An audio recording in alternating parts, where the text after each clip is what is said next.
বিসমিল্লাহির রহমানির রহিম।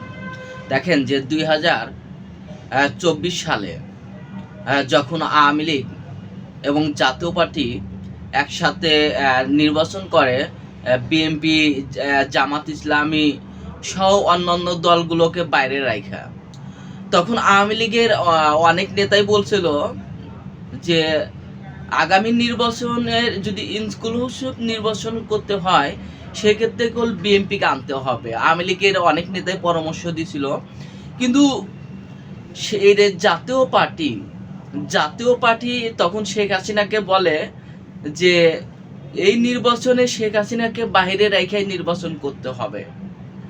এখন জাতীয় পার্টি কথা মতন 2024 সালে আওয়ামী লীগ এই আপনার বিএনপি, জামাত ইসলামী বা অন্যান্য দলগুলোকে বাহিরে রেখে নির্বাচনে অংশগ্রহণ করে।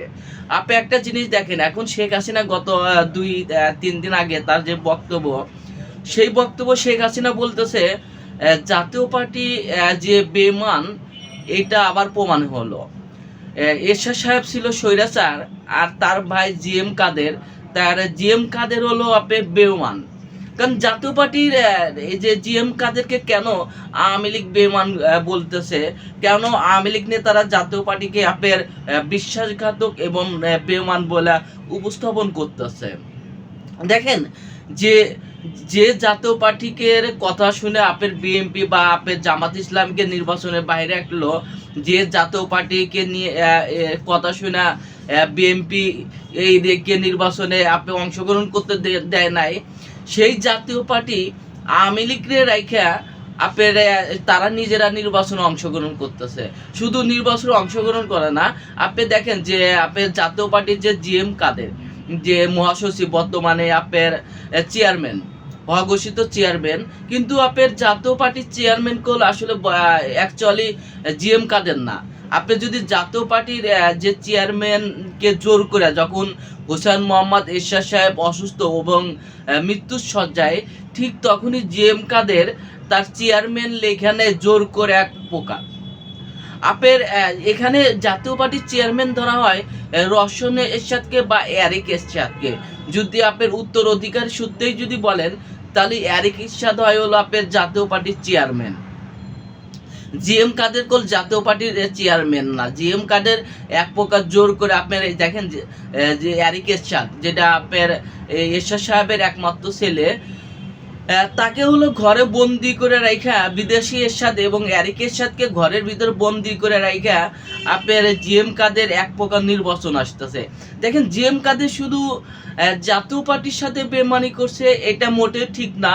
জিএম কাদের কোল তার দলের সাথেই বেমানি করছে এবং তার নিজের ভাইয়ের সাথেই বেমানি করছে। কারণ আপনার আওয়ামী লীগরে যেখানে আওয়ামী লীগের কুবুদ্ধি দিত, বা আওয়ামী লীগরে যে স্বৈরাচার, আওয়ামী লীগ যে স্বৈরাচার হয়েছে, আওয়ামী লীগরে একা স্বৈরাচার হয়েছে, আওয়ামী লীগরে স্বৈরাচার বানাইছে কে? আপনি দেখেন, একটা লক্ষ্য করুন যে জয় আপনার সে যে সাক্ষাৎকার দিল, সাক্ষাৎকারে কি বলল, যে নির্বাচন যে এই অনিয়ম করছে কে? প্রশাসন, পুলিশ প্রশাসন, সেনাবাহিনী, র্যাব, বিজিআর বা আপনি যারা নিরাপত্তা কর্মী আছে এই তারা। তাহলে দেখেন যে প্রত্যেকটা অপরাধ তারা নিজেরা কোনো অপরাধ নেয় নাই, আপনি নির্বাচনে অনিয়ম তারা নেয় নাই। এই অনিয়মগুলো কার উপরে ছাইড়া দিল? প্রশাসনের উপরে, যে প্রশাসন এইগুলো অনিয়ম করছে। তাহলে আপনার প্রশাসন কেন অনিয়ম করছে? এখানে আপনার যদি ক্ষমতা আসে, এমপি মন্ত্রী হয় রাজনীতিকবিদরা। এখন রাজনীতিকবিদ যখন আপনার অনেক রাজনীতিকবিদ আছে, এইটা আপনার 10 বছর বা 20 বছর আগে কোনো অর্থই ছিল না, ওই ব্যক্তি রাজনীতিক এমপি মন্ত্রী হাজার হাজার কোটি টাকার মালিক, গুলশান বনানীতে তার একাধিক বাড়ি গাড়ি, এইটা আপনার 300 ফিট বা পূর্বাঞ্চলে তার জমির কাটা। তাহলে তারা তো একটা নির্বাচন কমিশনার, এটা তাহলে কিভাবে আপনার করলো? আওয়ামী লীগ নেতারা এখন সম্পূর্ণ দোষ চাপা দিতেছে প্রশাসনের উপরে এবং নির্বাচনের কমিশনার উপরে, কিন্তু নিজেদের উপরে কোন দোষ চাপা দিতেছে না। অন্যদিকে শেখ হাসিনা জাতীয় পার্টিকে বলতেছে বেঈমান, সেইটা আপনার মোনাফেক। কেন মোনাফেক বলতেছে? আপনার জাতীয় পার্টির উচিত ছিল আপনার ভোট বর্জন করা। আপনার যেখানে আওয়ামী লীগে যেখানে নির্বাচন অংশগ্রহণ করতেছে না, যেখানে পালা চলে গেছে, সেখানে জাতীয় পার্টিরও তো আপনার নির্বাচন বন্ধ করার কথা ছিল, কারণ জাতীয় পার্টি তো গত 17 বছর এটা আওয়ামী লীগের সুবিধা নিছে, আওয়ামী লীগের স্বৈরাচারী বানাইছে, আওয়ামী লীগের বিএনপি বা জামাত ইসলামীকে নির্বাচনের বাইরে রাখার জন্য তো জাতীয় পার্টি বেশি এই পরিকল্পনা করছে। এই জাতীয় পার্টির পরিকল্পনার কারণেই কল আপনার জামাত ইসলামী বা বিএনপি এই দলগুলো কল নির্বাচনে অংশগ্রহণ করে নাই। তাহলে এই যে জাতির কাছে যে জাতীয় পার্টি যে আওয়ামী লীগরে যে ভিলেন বানাইলো, আওয়ামী লীগরে যে আপনার খারাপ দৃষ্টিভঙ্গি তৈরি করলো সাধারণ মানুষের কাছে, রাষ্ট্রের কাছে, জনগণের কাছে, বিরোধী দলের কাছে বা আন্তর্জাতিক পরিমণ্ডলের কথাই বলুন, আন্তর্জাতিক পরিমণ্ডলের কাছে এই জাতীয় পার্টি কল আওয়ামী লীগরে ভিলেন তৈরি করলো। কিভাবে? আপনি একটা জিনিস দেখুন, ভাবুন যে 2024 সালে যখন জিএম কাদের ভারত সফরে যায়, ভারত সফরের থেকে আসার পরে সাংবাদিকরা তাকে প্রশ্ন করা হয় যে আপনার ভারতের সাথে আপনার কি কথা হয়েছে। তখন জিএম কাদের বলতেছে যে ভারতের সাথে যে কথা হয়েছে এটা বলা যাবে না ভারতের অনুমতি ছাড়া। তখন জিএম কাদের সাথে তার পরের দিন শেখ হাসিনার সাথে বৈঠক হয়।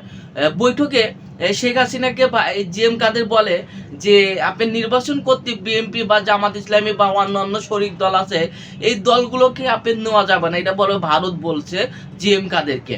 এই সেই কথা শুনে শেখ হাসিনা এই আপনার যে জামাত বা বিএনপিকে তাদের কল নির্বাচনে অংশগ্রহণ করতেছে না। তাহলে দেখেন যে এই যে জাতীয় পার্টি শুধু আপনার লাভের গুলো খায়, আপনার সুখ শুধু খায়, আপনার দুঃখ অনুভব গুলো বোঝে না, আপনার সুবিধাভোগী আপনার সুবিধাগুলো নেয়, কিন্তু অপরাধের যে ভাগ সেই ভাগগুলো জাতীয় পার্টি নেয় না। তাহলে এই যে তাহলে কি হচ্ছে, জাতীয় পার্টি আওয়ামী লীগকে কেন বিশ্বাসঘাতকতা বললো, এখন কল সাধারণ জনগণ উত্তর দিবে। তাহলে জাতীয় পার্টিকে কেন মুনাফেক এবং বিশ্বাসঘাতকতা এটা বলতেছে আওয়ামী লীগ। সবাই ভালো থাকুন, আসসালামু আলাইকুম।